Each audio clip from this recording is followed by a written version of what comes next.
Con todo esto en mente, podemos pasar ahora a nuestra segunda entrega de esta miniserie sobre los grandes títulos de Jesús. Y nos toca hoy el título de Salvador. En ese sentido, lo primero que debemos hacer es ir a las palabras que el ángel del Señor le dirigió a José. José, que estaba desposado con María, es decir, era su prometido para casarse con él, y conforme a la cultura judía era ya casi como si estuviera casado con María, y se presentó entonces el embarazo de María, y José quería dejarla y abandonarla, pero como era un hombre justo, quiso dejarla secretamente. Veamos los versículos 20 y 21 de Mateo capítulo 1. Dice el versículo 20 de Mateo 1: y pensando él en esto, es decir, José, he aquí un ángel del Señor le apareció en sueños y le dijo: José, hijo de David, no temas recibir a María tu mujer, porque lo que en ella es engendrado del Espíritu Santo es, y dará a luz un hijo, y llamará su nombre Jesús, porque él salvará a su pueblo de sus pecados. Aunque este no es el texto que vamos a utilizar de manera principal, debemos notar aquí en el versículo 21 algo muy interesante. La parte final del versículo 21 dice: y llamarás su nombre Jesús, porque él salvará a su pueblo de sus pecados. Es decir, que el nombre Jesús intrínsecamente significa el que salva, Salvador. Bendito sea el nombre de Jesús. De modo que cuando decimos Señor Jesucristo, estamos pronunciando los tres grandes títulos del Salvador, los tres grandes títulos de Jesús, los tres grandes títulos de nuestro Redentor.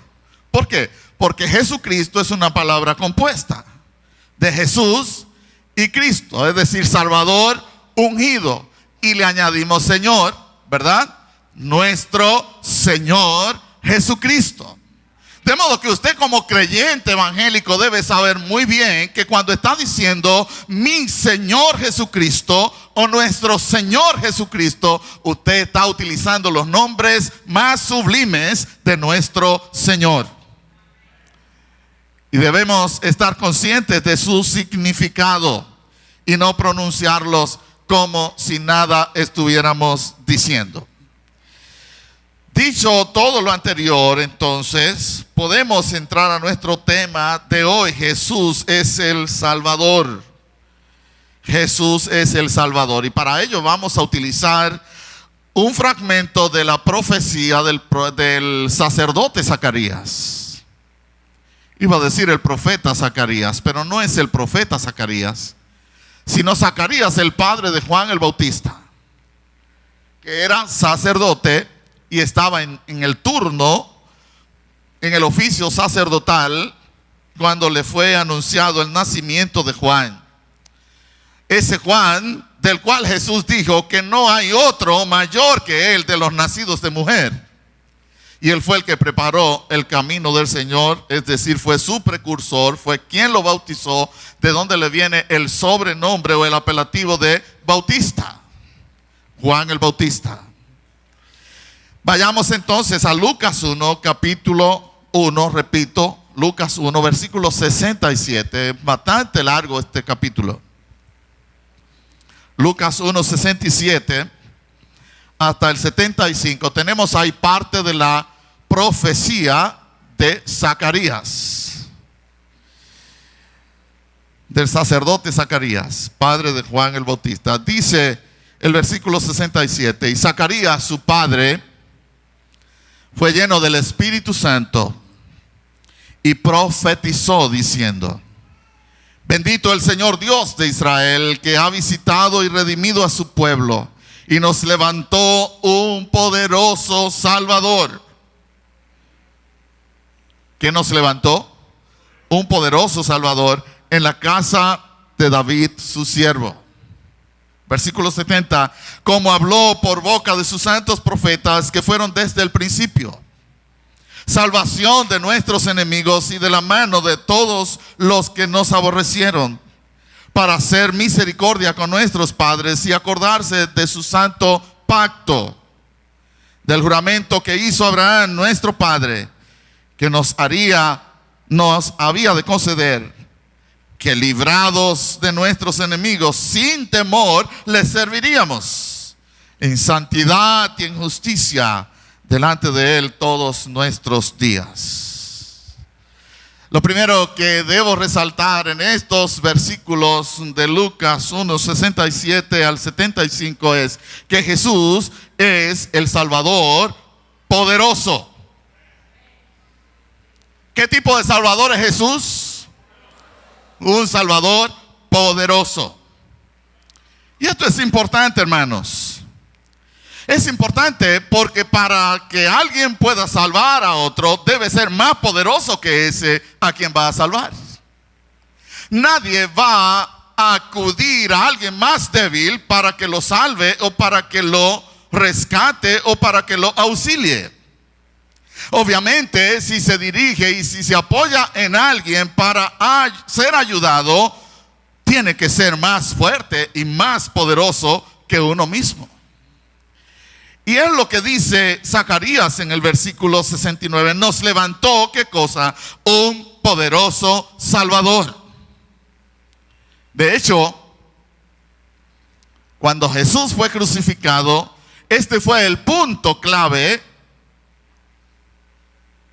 que manifestaron los malhechores crucificados al lado de Jesús. ¿Recuerda usted las palabras de aquel malhechor que le dijo: si tú eres el Hijo de Dios, sálvate a ti mismo y sálvanos a nosotros? ¿A qué estaba apelando? Estaba apelando al poder del Salvador, ¿cierto? Mientras que el otro malhechor, siendo más sensato y como era de los elegidos, y fue llamado con llamamiento santo, aunque en el último instante de su vida reconoció que en Jesús, aunque no se bajara de esa cruz, había un poder mucho más especial y más glorioso.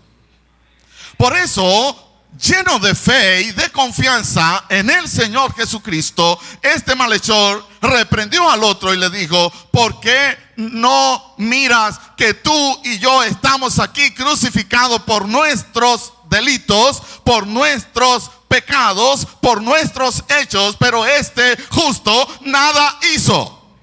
Refiriéndose al Señor Jesucristo. Y no se quedó ahí, sino que le hizo una rogativa, una petición, que es la que tú y yo hemos hecho, y usted, amigo, amiga, debe hacerle al Señor esta noche. ¿Qué le dijo aquel malhechor a Jesús? Aquel malhechor sensato. Algunos dicen el buen ladrón. No hay buen ladrón. Todos los ladrones son malos. Pero por lo menos era más sensato. Y le dijo al Señor: Señor, te ruego que cuando vengas en tu reino te acuerdes de mí. Solo que este malhechor tenía un concepto un poquito limitado. Tenía un entendimiento limitado incluso de el alcance del poder del Señor Jesucristo. Él le pidió: cuando vengas en tu reino, cuando vengas al fin en tu reino, tú te acuerdas de mí, Señor. Pero las palabras de Cristo como respuesta a este malhechor fueron más allá de la expectativa del propio malhechor. Y Jesús le dijo: mira, de cierto te digo que desde hoy estarás conmigo en el paraíso. Bendito sea el nombre de Cristo. Y ese es nuestro Salvador. Un poderoso Salvador. Un Salvador poderoso. No importa, en español se puede poner el adjetivo delante y detrás. En inglés no es lo mismo, pero en nuestro idioma suena bien, tanto pospuesto como precediendo al sustantivo. Y podemos decir poderoso Salvador como Salvador poderoso. Ahora, ¿cuáles son algunas de las evidencias del poder de Jesús como Salvador? Es importante que nosotros nos concentremos en este momento en Jesús como Salvador poderoso. Porque si Jesús no es un Salvador poderoso, hemos creído en vano. Hemos creído y no tendríamos ningún tipo de esperanza. Ahora bien, si Él es poderoso, todopoderoso, sí tenemos toda la esperanza y toda la garantía de vida eterna. ¿Recuerda usted las propias palabras del Señor Jesucristo en Mateo 28, 18? ¿Cómo dijo el Señor allí? Toda potestad. ¿Cuánta? Toda potestad me es dada. ¿En dónde? En el cielo y en la tierra. Bendito sea el nombre del Señor. De modo que Jesús no es solamente poderoso, sino todopoderoso. Y esta noche no tenemos tiempo para ver todo el alcance de su poder, pero veamos por lo menos 3 ámbitos del poder de nuestro Salvador. Primero, Jesús es un Salvador poderoso porque tiene poder para perdonar pecados. ¿Por qué usted cree que puse este en primer lugar? Porque es el principal. Tiene poder para perdonar pecados. Y esto Jesús lo declaró entre los judíos, quienes conocían que solo Dios puede perdonar pecado. De modo que al Jesús declarar esto en medio de su cultura, en medio de su propia gente, los judíos, que conocían que solo Dios tiene la potestad para perdonar pecados, Jesús estaba diciendo que Él es Dios. Y justamente eso es lo que dijo Isaías: y llamará su nombre Emmanuel, que traducido es que Dios con nosotros. Hay un relato en Marcos capítulo 2, versículos 4 al 12, que nos ayudan a ventilar, a dilucidar, a ver con claridad el poder de Jesús para perdonar pecados. Solo vamos a ver el texto a modo de ejemplo y a modo de confirmación de esta verdad. No podemos detenernos mucho en este texto, solo vamos a verlo como confirmación de esta verdad. Repito, Jesús es un Salvador poderoso porque tiene poder. ¿Para qué? Para perdonar pecados. De hecho, el único que tiene poder para perdonar pecados. ¿Recuerda usted lo que dice Hechos 4:12? Y en ningún otro hay salvación. Y en ningún otro hay salvación. Porque no hay otro nombre dado a los hombres debajo del cielo en que podamos ser salvos. Solamente en el nombre de Jesús y por el poder de nuestro Señor Jesucristo.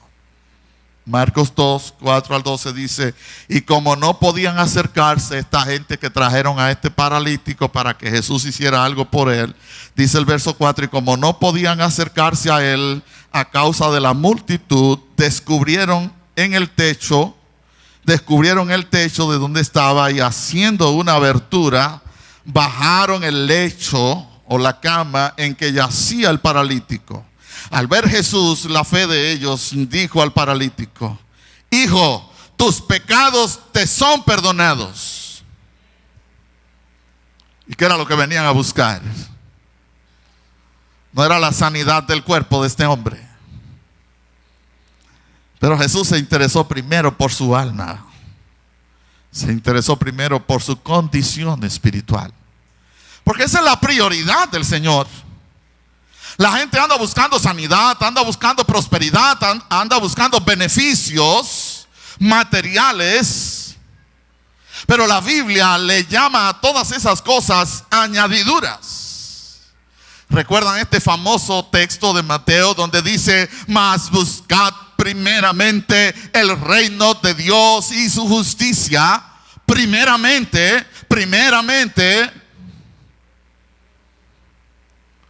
En mi clase en la universidad me preguntaron: profesor, ¿se dice primeramente? Yo le dije: sí, se dice primeramente. No, porque no se dice segundamente, me dicen ellos. Yo les dije: sí, se dice primeramente, porque la Biblia dice primeramente y la Biblia no tiene error. Además, en la lengua hay una ley, hay una regla establecida que dice que toda expresión tiene su contrario. Y decimos últimamente. ¿Sí o no? Sí, decimos últimamente. Entonces se puede decir primeramente. Hay gente que saca unas teorías. No, porque nos enseñaron que no se dice primeramente. Sí, mírelo ahí, en ese texto de Mateo. Dice: buscad ¿cómo? El reino de Dios. ¿Cómo? ¿Cuándo? Primeramente el reino de Dios y su justicia, y todas estas cosas serán añadidas. Son añadiduras. Por eso Jesús fijó su atención en la necesidad espiritual de él. Versículo 5, al ver Jesús la fe de ellos, dijo al paralítico: hijo, tus pecados te son perdonados. Estaban allí sentados algunos de los escribas, los cuales cavilaban en sus corazones: ¿por qué habla este así? Blasfemias dice. ¿Quién puede perdonar pecados sino solo Dios? Y conociendo luego Jesús en su espíritu que cavilaban de esta manera dentro de sí mismos, les dijo: ¿por qué caviláis así en vuestros corazones? ¿Qué es más fácil decir al paralítico: tus pecados te son perdonados? O decirle: levántate, toma tu lecho y anda. ¿Qué era más fácil? Decirle: tus pecados te son perdonados, o toma tu lecho y anda. ¿Cuál de las dos es más difícil? La segunda es más difícil. Porque decirle a alguien: tus pecados te son perdonados, tú no tienes prueba visible ni física para comprobar si sus pecados fueron perdonados. Pero si le dices al paralítico: levántate y anda, y si no se levanta y no anda, entonces no tiene ningún poder. Jesús está utilizando aquí un argumento lógico. Dice el versículo 10: pues para que sepáis que el Hijo del Hombre tiene potestad en la tierra para perdonar pecados, dijo al paralítico: a ti te digo, levántate, toma tu lecho y vete a tu casa. Pero eso no es lo grande. Eso no es lo grande. Lo grande es lo que dice el versículo 12. Entonces él se levantó enseguida y tomando su lecho salió delante de ellos, de manera que todos se asombraron y glorificaron a Dios diciendo: nunca hemos visto tal cosa. Amén. O sea que Jesús no solamente se lo dijo, sino que se obró el milagro al instante que Jesús lo dijo. Amén. No tuvo ni que sacudirlo, ni que hablar moriqueta, ni ningún. Se lo dijo y se levantó y se fue. Porque así es el poder de Dios. Así es el poder de Cristo. De modo que si tenía poder para sanar al paralítico, decirle al paralítico: levántate, toma tu lecho y anda y vete a tu casa, y se lo dijo y se levantó y se sanó y se fue. Luego entonces, como dirían los lógicos, Cristo tiene todo el poder para perdonar pecados. ¿Cuántos lo creen? Bendito sea el nombre del Señor. Y una prueba de eso es que perdonó a Nona, ¿verdad? Hace 50 años. Y lo perdonó a usted y a mí por su gracia y por su misericordia. Y quiere también perdonarlo a usted, amigo, amiga. Jesús es poderoso, es un Salvador poderoso porque tiene poder para perdonar pecados, pero también es un Salvador poderoso porque tiene poder para guardar a los que son salvos por Él. Mi abuelo decía, el papá de los muchachones que se pararon aquí, de las muchachonas, decía, me caso en la que pare y no cría.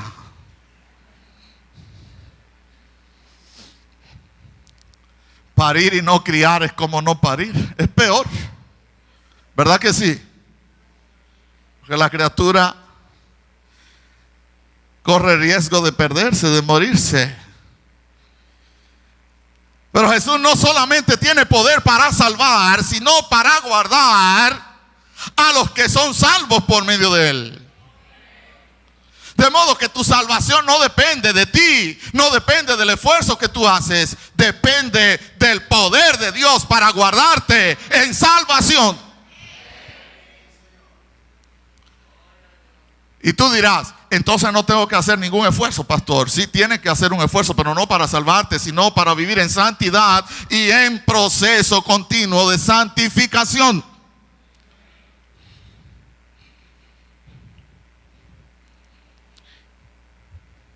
Y esto lo dice en unos cortos versículos de un libro muy corto,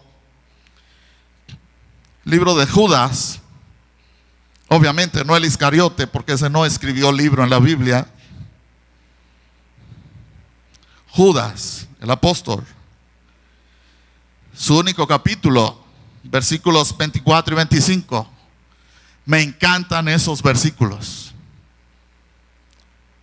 Me dan mucho aliento. Y son de mucha fortaleza a mi vida, a mi alma, a mi fe. Me han servido mucho durante toda mi vida cristiana. Los versículos 24 y 25 del único capítulo de Judas dicen: y aquel que es poderoso, ¿cómo es?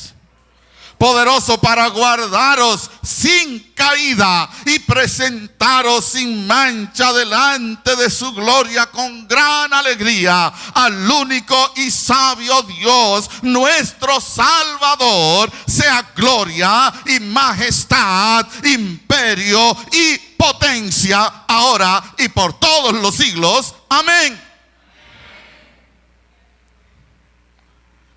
¿Cómo es el Señor?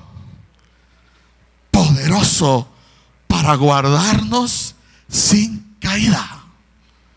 Bendito sea el nombre del Señor. Por eso es posible ser cristiano. Hay gente que dice, yo no me voy a meter a eso porque va y me salgo. Mire, si usted tiene ese miedo, déjelo hoy, porque aquí dice que es el Señor que te guarda sin caída. No soy yo quien me guardo a mí mismo. Ninguno de nosotros se guarda a sí mismo. Es el poder de Dios mediante el Señor Jesucristo que nos guarda sin caída y nos presentará sin mancha delante de su gloria con gran alegría. Y el versículo 25 declara a Jesús como Dios, dice, al único y sabio Dios, nuestro Salvador, sea gloria y majestad, imperio y potencia, ahora y por todos los siglos. Amén. Jesús es un Salvador poderoso porque tiene poder para perdonar pecados y tiene poder para guardarnos sin caída. Y Jesús es un Salvador poderoso porque puede resucitar a los que han muerto creyendo en Él. No solamente guarda a los vivos, sino que en sus manos están también los que han muerto en Él. Bendito sea su nombre. Mire lo que dice Juan 6, 39 y 40. Y esta es la voluntad del Padre. Está hablando Jesús en esos versículos. Y esta es la voluntad del Padre, el que me envió, que de todo lo que me diere no pierda yo nada, sino que lo resucite en el día postrero, es decir, en el día final. Versículo 40 de Juan 6. Y esta es la voluntad del que me ha enviado, que todo aquel que ve al Hijo y cree en Él tenga vida eterna, y yo le resucitaré en el día postrero. Bendito sea el nombre del Señor. Señor Jesucristo es nuestro poderoso Salvador. Primero, porque tiene poder para perdonar pecados. ¿Por qué? ¿Tiene poder para qué? Para perdonar pecados. ¿Para qué más tienen poder? Para guardarnos sin caída. ¿Para qué más? Para resucitar a los que mueren en Él. ¿Cuánto dan gloria a Dios?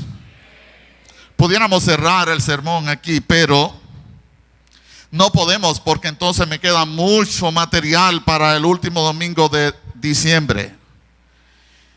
Entonces, por todas estas razones y otras tantas, Zacarías profetizó en el versículo 69. Si seguimos Lucas 1, estábamos viendo los versículos 67 y 68, y prosiguiendo en el 69, dice Zacarías: y nos levantó un poderoso Salvador en la casa de David, su siervo. ¿Tenía razón Zacarías, sí o no? Amén.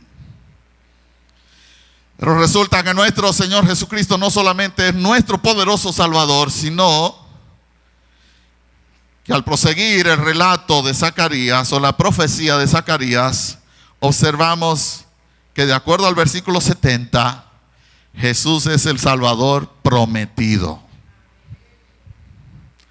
¿Qué fue lo primero que vimos y que acabamos de ver? Que Jesús es el Salvador poderoso. Y en segundo lugar, Jesús es el Salvador, ¿cómo? El Salvador, ¿me están siguiendo? O sea que las palabras proféticas de Zacarías tocantes al advenimiento del Salvador no eran algo nuevo, sino una confirmación de lo que ya los profetas habían dicho a través de las páginas del Antiguo Testamento. En ese sentido, cabe destacar que en el Antiguo Testamento se registran más de 300 profecías tocante a Jesús como Mesías. Alrededor de 323 profecías se registran en el Antiguo Testamento que hablan de manera desde la perspectiva profética de Jesús como Mesías, como Salvador, como el ungido de Dios. No obstante, a ese número tan elevado de 300 y tantas menciones y referencias, que no podemos revisarlas aquí, y ustedes no me agradecerían eso, yo estoy seguro. Veamos algunos ejemplos. Desde el principio, cuando Satanás logró introducir el pecado en el mundo, ya ustedes saben de qué manera, Dios le prometió a la humanidad que un descendiente de Eva derrotaría a Satanás y le daría una herida mortal a Satanás. Si bien Satanás le iba a herir con una herida pequeñita en un tobillo, ¿qué viene a hacer una herida en un tobillo? De eso se sana cualquiera. Pero volviendo a mi abuelo decía: el único hueso que no se empata es el del cocote. Mi abuelo sabía mucho. Y ciertamente Satanás le dio una herida pequeña a la simiente de Eva, pero la simiente de Eva le dio una herida mortal y contundente, porque se la dio por la cabeza. Bendito sea el nombre de Jesús. Y es la primera referencia que encontramos en Génesis 3:15, famosísimo versículo, donde Dios dice: y pondré enemistad entre ti, hablando con la serpiente, entre ti y la mujer, y entre su simiente y la simiente suya. Esta, es decir, la simiente de la mujer, te herirá en la cabeza y tú la herirás en el calcañar, es decir, en el tobillo. Y Satanás se regodeó, orondo y orgulloso, y dándose como un gallo manilo en el pecho cuando Cristo fue crucificado. Y Satanás pensó que había ganado la batalla e hizo fiesta. Sí, pero es aquí que al tercer día Cristo resucitó con poder de entre los muertos, abriéndonos el camino nuevo y vivo a mí y a ti, amigo, amiga, para ir al cielo, como Él fue al cielo después que resucitó. Porque cuando Pedro y los otros fueron al sepulcro, estaba vacío. Y no porque se robaron el cuerpo del Señor, porque el sudario y las sábanas y los paños estaban doblados en el sepulcro. Y más adelante Jesús se apareció a ellos con pruebas indubitables, es decir, que no dejan ningún tipo de duda. Y dice Pablo, y después a mí, como un abortivo, como al último de los apóstoles, se me apareció el Señor. Bendito sea el nombre de Jesús. ¿A cuántos se le apareció el Señor también? A nosotros también nos encontró el Señor y nos salvó. Adelantando los años y los siglos, vayamos de Génesis al profeta Isaías, que ha sido llamado el profeta evangélico o el profeta mesiánico con mucha razón, porque concentra gran parte de sus escritos a anunciar el advenimiento de Jesús Salvador. Y en Isaías 7:14 dice, por tanto el Señor mismo os dará señal. Y esto lo dijo Isaías 750 años antes de que ocurriera aproximadamente. ¿Y qué dijo? 7:14, por tanto el Señor mismo os dará señal. He aquí que la Virgen concebirá y dará a luz un hijo y llamará su nombre Emmanuel. Y Mateo se encarga de traducirlo, que es Dios con nosotros. ¿Y cómo es eso? Que una virgen concebirá. Ni Isaías sabía lo que estaba diciendo, pero lo dijo el Señor a través de él, y por lo tanto es verdad, y fue verdad, y sigue siendo verdad, y seguirá siendo verdad, porque la palabra de Dios es verdad. Así dijo Jesús en Juan 17:17, santifícalos en tu verdad, tu palabra es verdad. Isaías 9:6, otro ejemplo, dice Isaías 9:6, porque un niño nos es nacido, hijo nos es dado, y el principado sobre su hombro, y llamará su nombre admirable, consejero, Dios fuerte, Padre eterno, príncipe de paz. Hermosísimo versículo este. No sé si nuestros amigos testigos de Jehová habrán leído este versículo, pero este versículo dice, llamará su nombre como admirable, y como más, consejero, y como más, Dios fuerte. Jesús es Dios.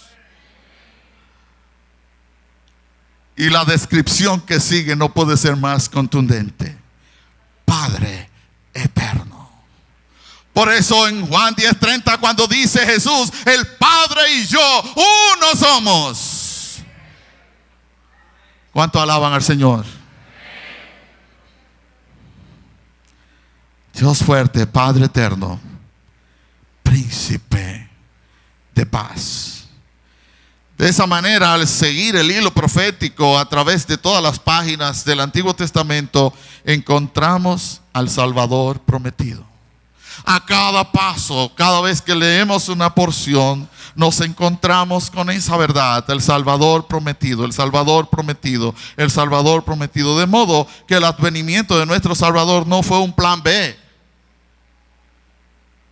No fue un plan B de Dios. En Dios no existe el plan B, porque siempre le funciona el plan A. Porque Dios no improvisa y sus cosas no se frustran. Bendito sea el nombre del Señor. No fue un plan B, no fue una fórmula alternativa por si fallaba la primera. No.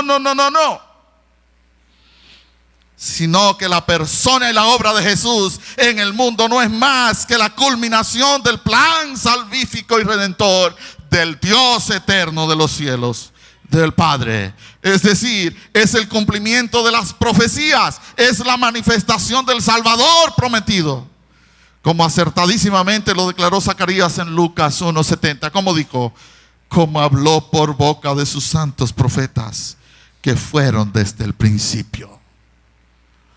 O sea que los profetas lo anunciaron y así se cumplió, porque la palabra de Dios se cumple. Bendito sea el nombre del Señor. Hemos visto hasta aquí que Jesús es el Salvador poderoso. ¿Y qué más? Que es el Salvador prometido.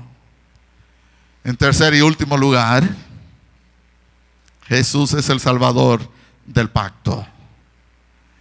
Jesús es el Salvador del pacto. Los versículos 71 y 73 nos hablan de esto. 71 y 73, 74, 75. Y del 71 al 73 podemos ver que es un pacto de ¿qué? Un pacto de salvación.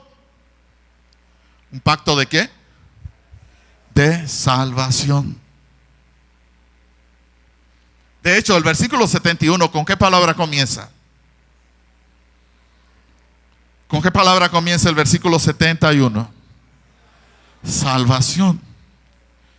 Jesús es el Salvador del pacto de salvación. Salvación de nuestros enemigos y de la mano de todos los que nos aborrecieron. Versículo 72, para hacer misericordia con nuestros padres y acordarse de ¿qué? De su santo pacto. Porque Dios había hecho pacto con Abraham. De hecho, el versículo 73 refiere a Abraham, del juramento que hizo Abraham, nuestro padre, que nos había de conceder. ¿Recuerdan Génesis 12, 1 al 3? Las promesas de Dios a Abraham en el pacto abrahámico. ¿Recuerdan?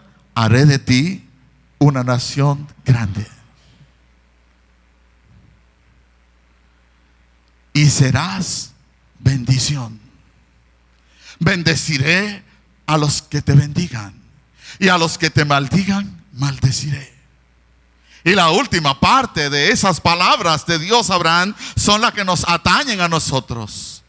Y en ti serán benditas todas las familias de la tierra, incluyendo la República Dominicana, Higüey, Juan Pablo Duarte, Chilo Pueriet y todos los barrios de este pueblo y todos los contornos de este país y de este mundo. En ti serán benditas todas las familias de la tierra.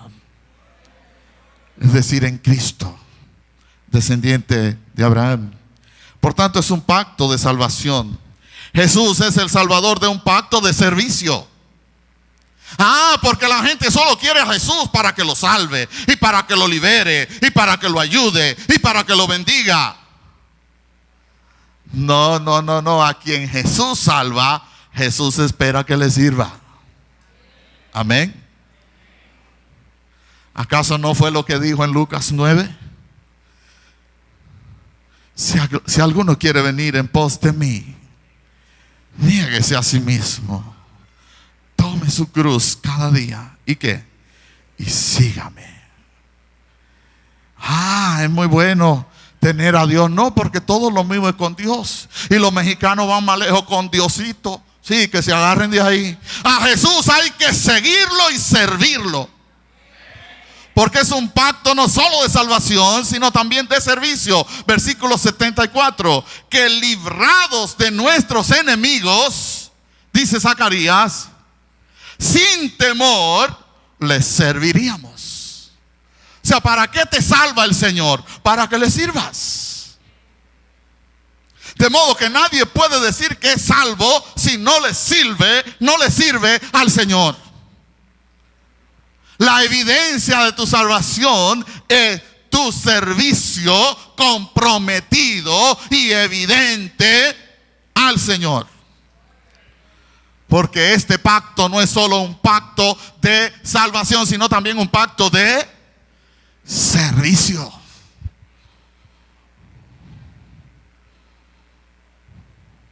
por último, Jesús es el Salvador de un pacto de santidad.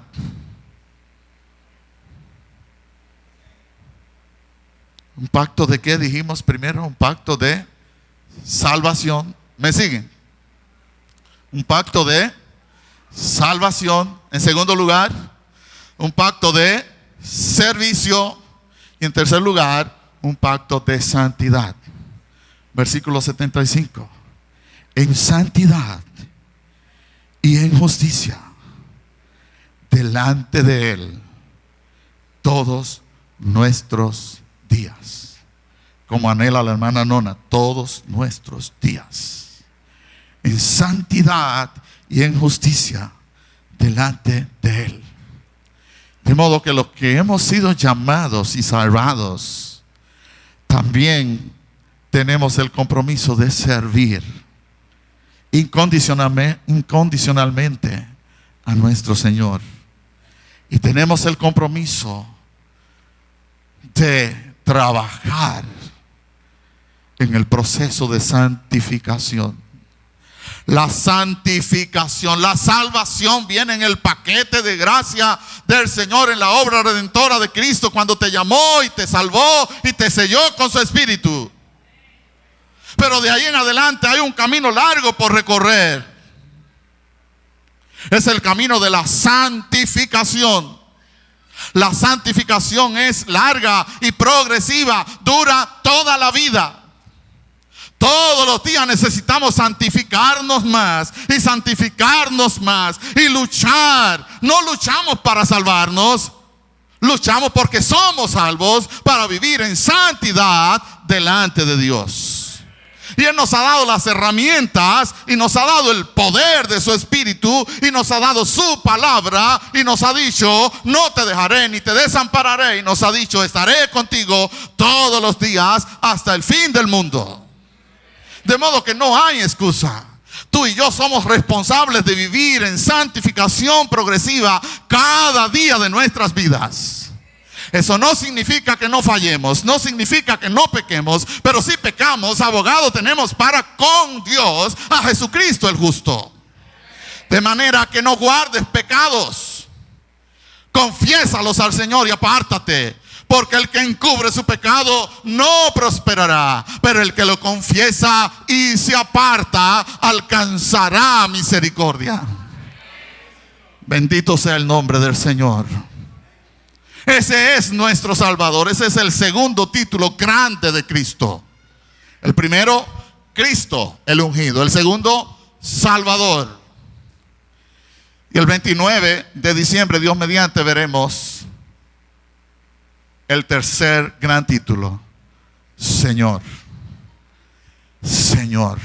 El Señor. El Señor. ¿Es Cristo tu Salvador? ¿De cuántos Cristo es Salvador?